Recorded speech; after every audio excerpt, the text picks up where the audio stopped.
Welcome to the session. Greeting of the day.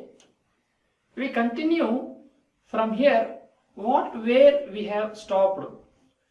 In the previous class, we are on the discussions of sequential control from the system, open loop system, closed loop system, measurement system, then the elements of the systems, right? And then now we are on the top of sequential control. Here also the main elements, that 5 elements are there. It means the comparison element, control element, correction element, process element, and then the feedback system, measurement element. Those things are also here. So here we have seen this setup, we have seen in the previous sessions. You see? So these things we have seen: the pre-was of sequential control, this pre-was, main was, rinsing and spinning. These things we are on discussion the earlier continuity. For discussions, one or two examples I have to give. Also for the closed loop. In the previous class, we have done an example of this thing.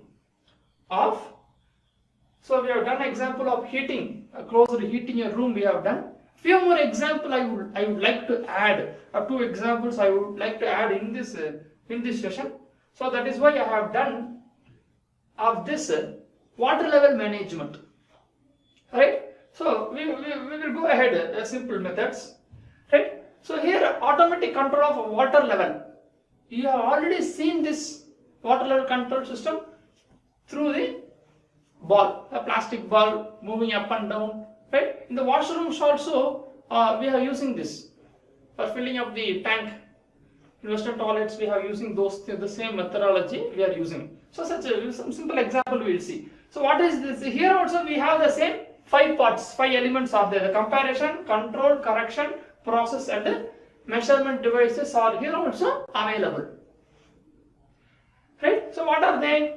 So control variable. Here which one we are controlling? We are controlling the water level here. We are controlling the water level. It should be maintained at this point. At this point it should be maintained. Then if it is less than this, the correction to be happen. Right? So the error signal, the definition, that is the difference between the actual and the initial one. The difference between the actual and the initial one. This simple definition we know: error equal to the mean, what the set value minus the actual observed value. These things we know. Right. Comparison element, which one? Where we are comparing whether this lever is the comparator. This lever is the comparison element. Where it is, whether it is here or whether it is here. This level is a comparison. This level is a comparison.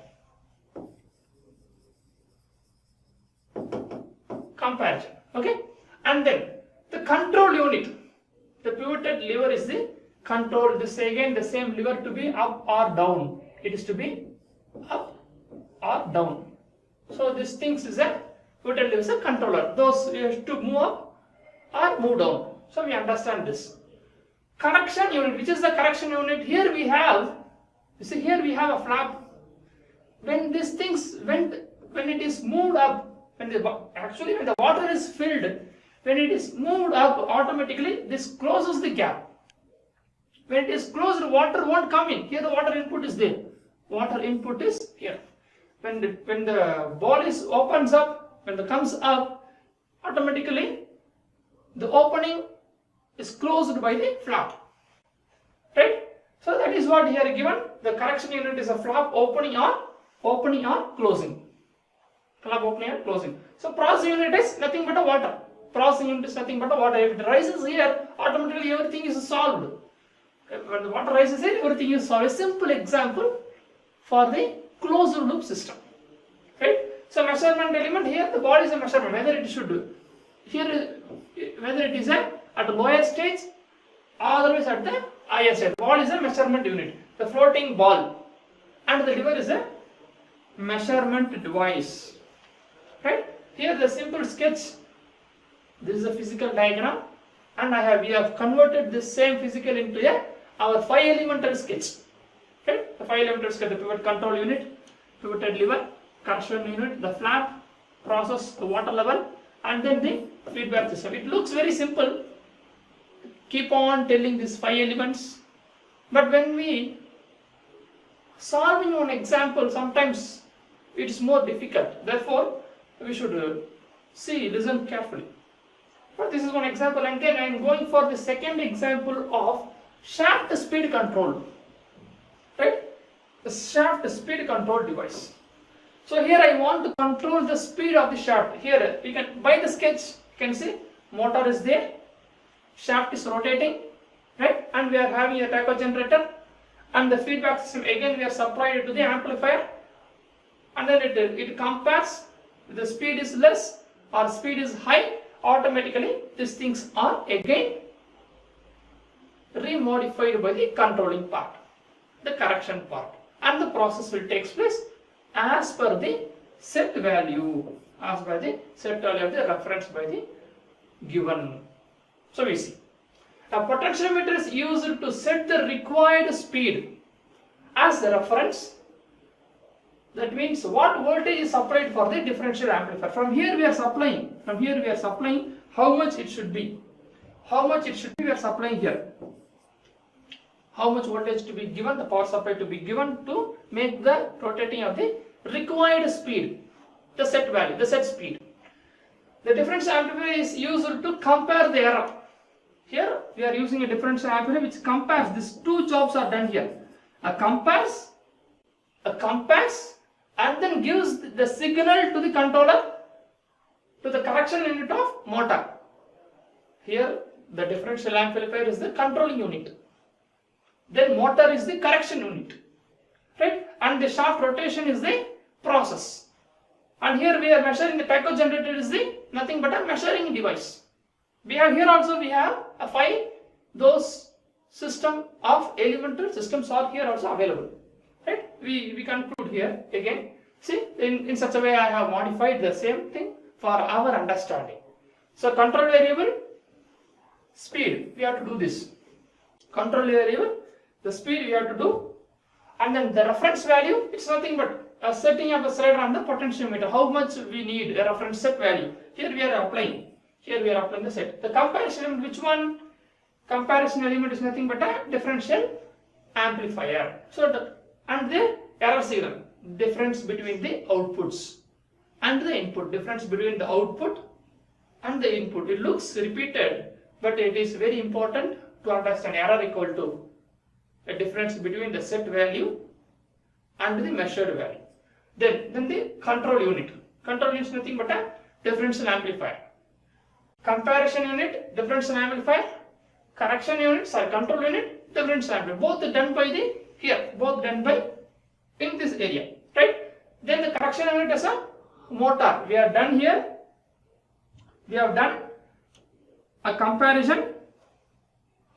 Then the control. Then the correction, we have done the comparison, then the control and the correction and the process, right? So the process is a rotating of the shaft. This is written here, rotating of the shaft, and those things are measured. The tacho generator using a measurement device, we have measured and given the same thing as an input. So such examples we can able to see for a closed loop system. So we have 5 parts. I repeat, here we have 5 parts of number 1 comparison element, number 2 control element, number 3 correction element, number 4 process element, and number 5 a measuring element, which become a feedback to close the cycle. So such way we have understood these things.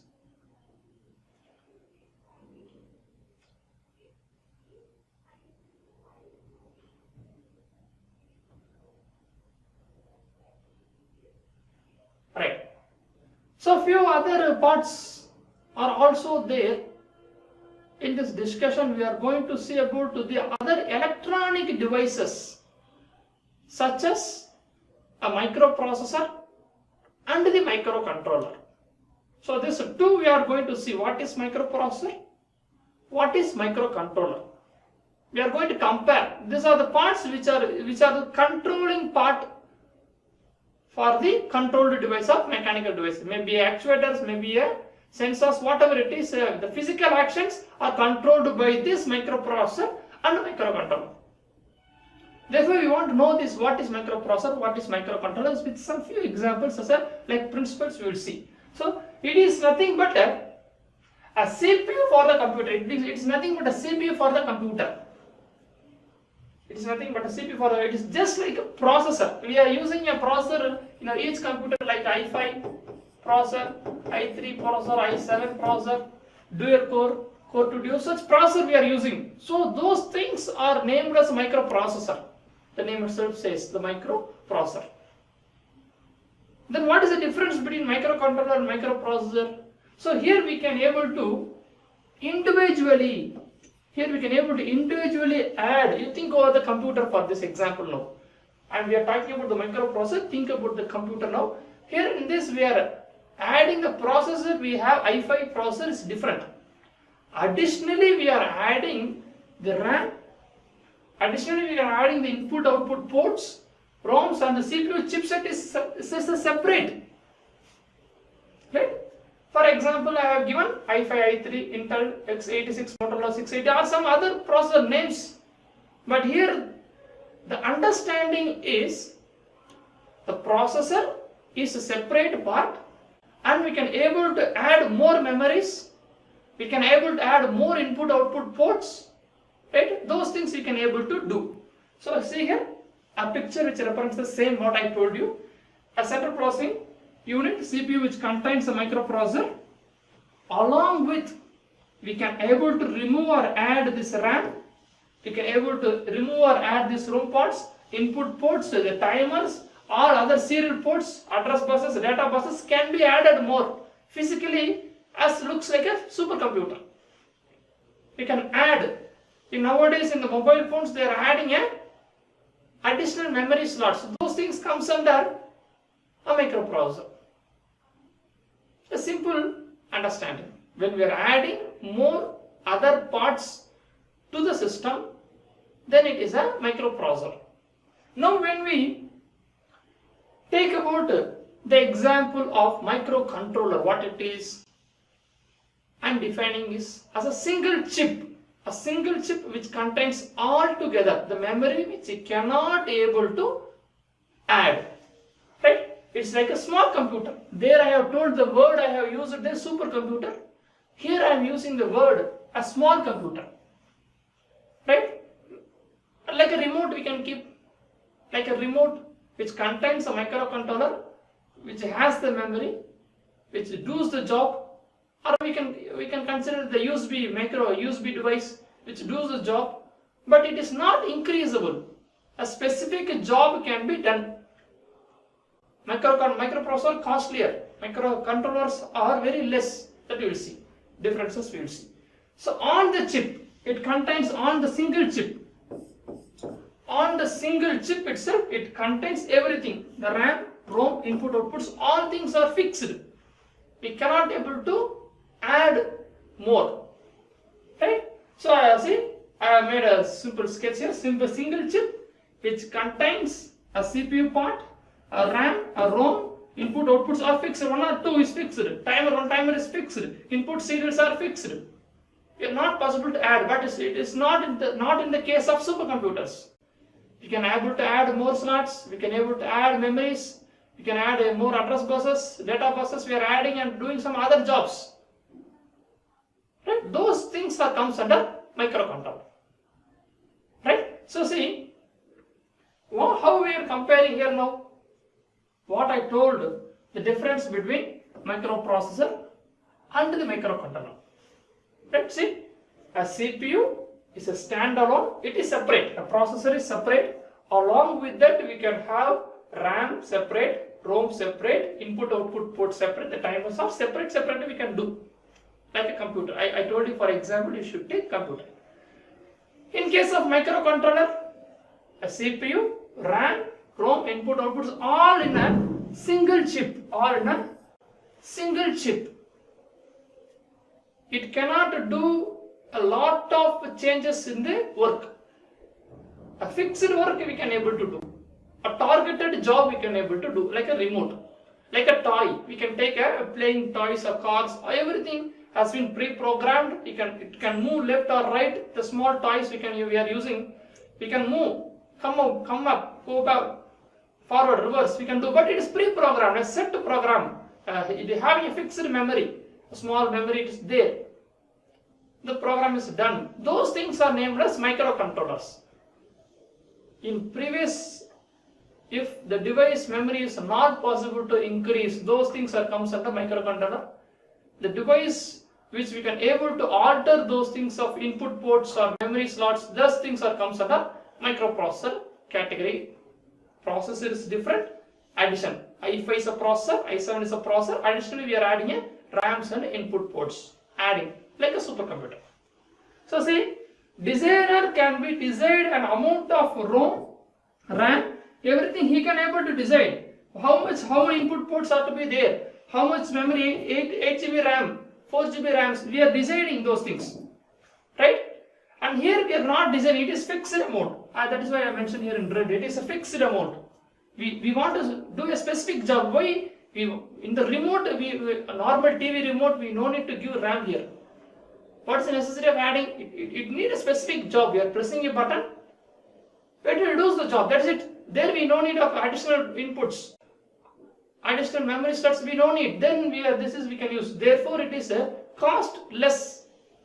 Microcontrollers are costless. But here it is expensive. It is versatile. It means we can use in multiple ways. We have a computer, we are putting here a Bluetooth device, we are putting a Wi-Fi device.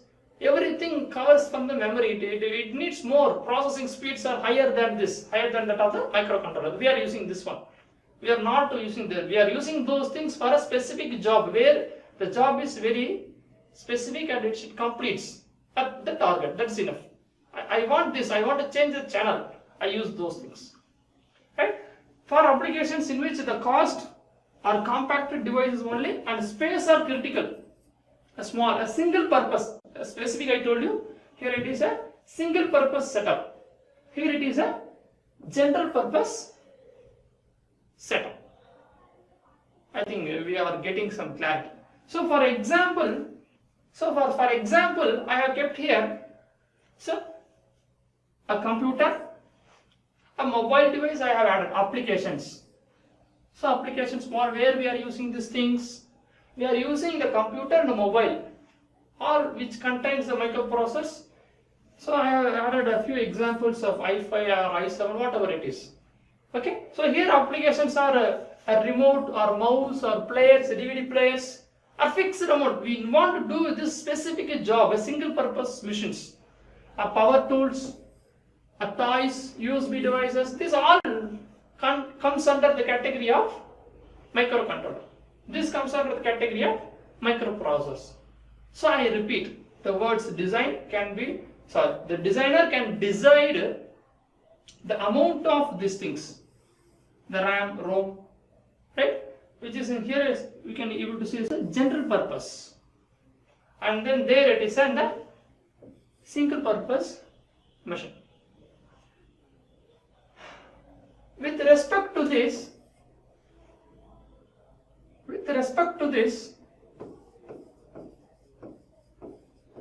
we can see we have covered the half part of the first unit.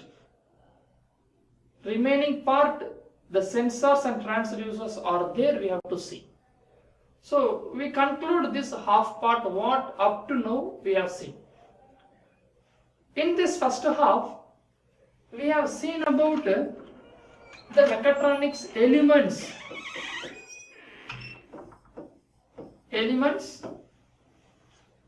then the domain we have seen the elements of mechanical systems, electrical systems, right? And then this computerized systems, graphical display. These things are considered as elements of mechatronics. Then what we have seen after design, domain and elements, we have seen about the design. Design of mechatronics. Here we have seen about the integration of multidisciplinary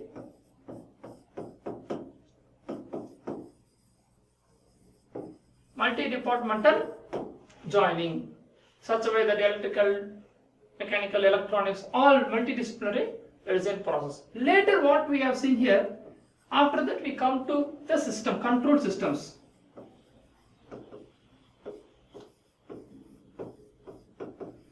Control system, the measurement,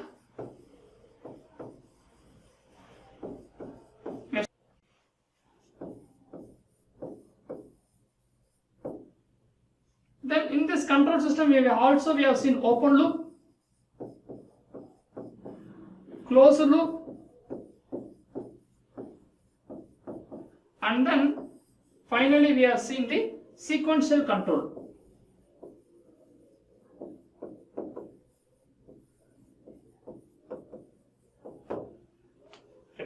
This is one half, and the remaining half we have to see about the